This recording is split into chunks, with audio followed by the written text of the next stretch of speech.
ओम Sai Ram. Sai Baba experiences channel के माध्यम से मैं अपना एक एक्सपीरियंस आप लोगों के साथ शेयर कर रही हूँ। ये बात है गणेश चतुर्थी के दिन की, जिस दिन मेरी मम्मा को मेरे भाई को स्कूल ड्रॉप करने जाना था। वैसे तो स्कूल बहुत दूर नहीं है, बट जो स्टूडेंट्स थे ना, मतलब जो भी इसके फ्रेंड्स लोग भी हैं, तो पहले सभी साथ में जाते थे। कोविड के टाइम से स्कूल जाना बंद हो गया था। फिर उसके बाद क्योंकि रोड बहुत सेफ़ भी नहीं है, तो या तो सभी फ्रेंड्स साथ में जाएं तो जाएं और आएं, वो ठीक है, अदरवाइज़ पेरेंट्स खुद जाते हैं। ये बात है। ऐसा नहीं है कि बहुत अनसेफ़ है, बट ये भी है कि बच्चे हैं, हालांकि वो 10th में हैं, बट क्योंकि वो घर का छोटा है तो वो थोड़ा नॉटी भी ज़्यादा है, उसमें बचपना बहुत है। तो उसको हम लोग अकेले ऐसे रोड पे नहीं छोड़ना चाह रहे थे, सेफ्टी पॉइंट ऑफ व्यू से।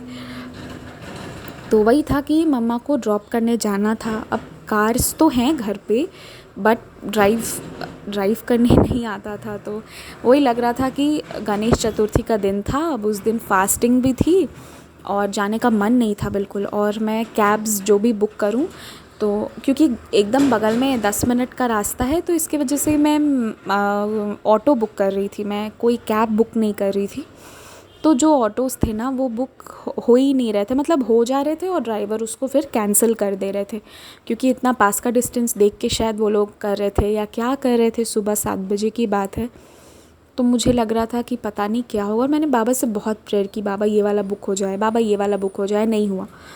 तो मुझे गुस्सा आया। मैंने बाबा से कहा कि बाबा, मैं हर चीज़ करती हूँ, आप जो बोलते हो मैं वो करती हूँ, और अपने लिए भी करती हूँ, और जितना हो सके मैं पॉजिटिव रहती भी हूँ, दूसरे को भी रहने के लिए मोटिवेट करती हूँ।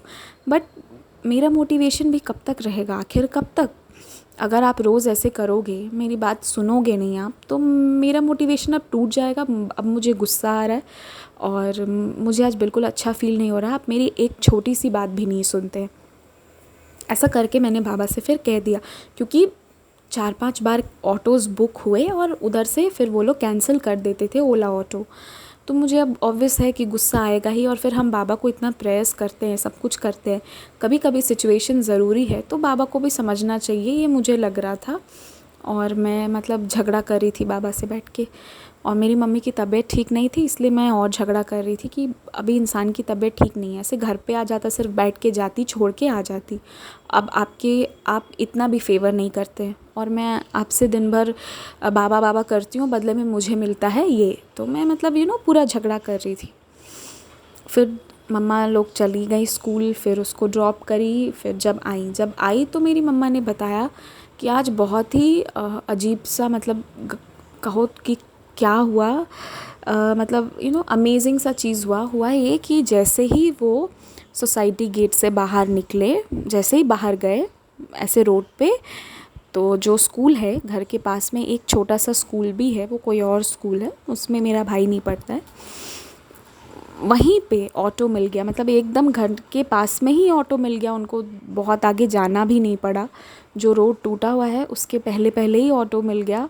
और वो बोली कि ऐसा होता भी नहीं है, रोज़ हमें मेन रोड पे जाके तब ऑटो लेते हैं, आज यहीं पे मिल गया। और उसको फिर ड्रॉप करके वो एकदम कंफर्टेबली चली भी गई और कंफर्ट के साथ आ गई।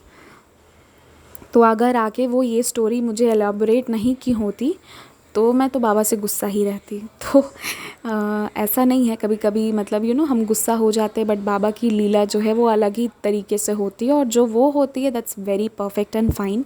मैं गुस्सा हो गई थी, मैंने कह दिया था बस बहुत हो गया है आपका। तो बस बाबा कैसे कैसे लीला किए ये तो मैंने देख लिया। और दूसरी बात ये है कि मैं मम्मा से फिर पूछने भी नहीं वाली थी कि तुमको कहाँ ऑटो मिला, क्या मिला। मुझे लगा कि ये लोग पैदल ही गए होंगे, प्लस फास्टिंग होती है ना, और डायबिटीज़ भी है मम्मा को, तो मतलब वो और थोड़ा दिक्कत वाला हो जाता है।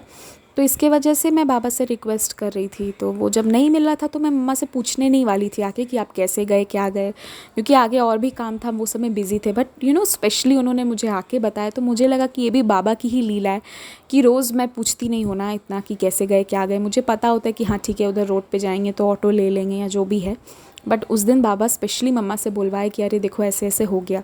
तो कैसे बाबा मनाते हैं, और कैसे बाबा हम रूठते भी हैं और फिर वो मना भी लेते हैं। तो ये बाबा की फर्स्ट लीला उसी दिन की। और उसी दिन एक और चीज़ हमारे साथ हुआ था।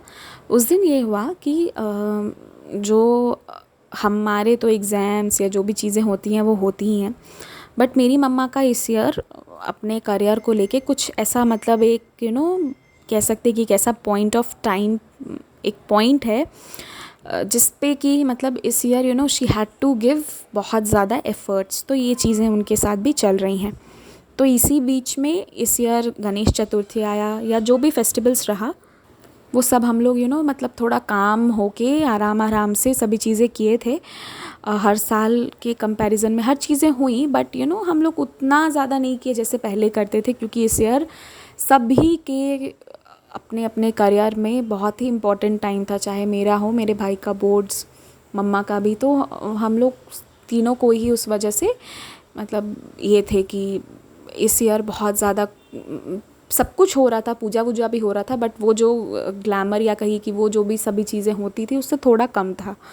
तो सब कुछ बना, बट हम लोग गणेश जी को मोदक के अलावा, क्योंकि तीज भी था और ये भी थी, सब उसके बाद चतुर्थी अगले दिन था, पहले एक दिन हुआ करता था। तो हमारे यहाँ पे ना चतुर्थी वाले दिन भी गुजिया बन जाता था, तो वो गणेश जी को ऑफ़र करें या मतलब गुजिया ज़रूर बनता था मोदक के अलावा। तो इस ईयर गुजिया नहीं बना था, इस ईयर सिर्फ मोदक बना था। मतलब इस ईयर सिर्फ वही चीज़ें थी जिससे हमारा काम हो जाए। तो बस मोदक चढ़ाए बप्पा को, हम लोग मोदक लेके आए थे, वो भी मोदक तो हो गया। अब ये था कि मेरे मन में था, मैंने मम्मा से कहा भी कि हर साल हमारे घर पे गुजिया बनता है, ये शायद फ़र्स्ट टाइम होगा जब गुजिया नहीं रहेगा, हम दोनों चीज़ें ही बनाते हैं। तो मम्मा भी बोली हाँ अब इस ईयर कॉम्प्रोमाइज़ कर लो, फिर उसके बाद हम लोग अच्छे से करेंगे।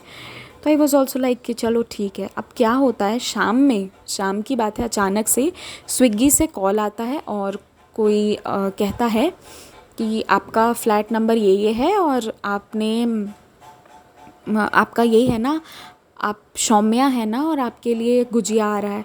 तो हम लोगों ने कहा सौम्या तो हम में से कोई नहीं है घर पे, ये किसी गलत आदमी का आ रहा होगा, गलती से इन्होंने फ़ोन किया। तो मैंने कही कि मम्मा हमने ऑर्डर तो किया नहीं है स्विगी पे, गुजिया आ रहा है, प्लस हमारा फ़ोन नंबर भी वो बता रहे हैं, हमारा एड्रेस भी बता रहे हैं, कैसे मतलब ये सब क्या चल रहा है। एड्रेस मान लीजिए कि एड्रेस गलत भी हो सकता है, जैसे मेरा फ्लैट नंबर 301 है, हो सकता है 401 या 201 का भी हो, बट फ़ोन नंबर भी हमारा कैसे रहेगा। इतनी बड़ी गलती तो नहीं होगी कि हम पड़ोसी का ही नंबर लिख दें अपने ऑर्डर्स पे।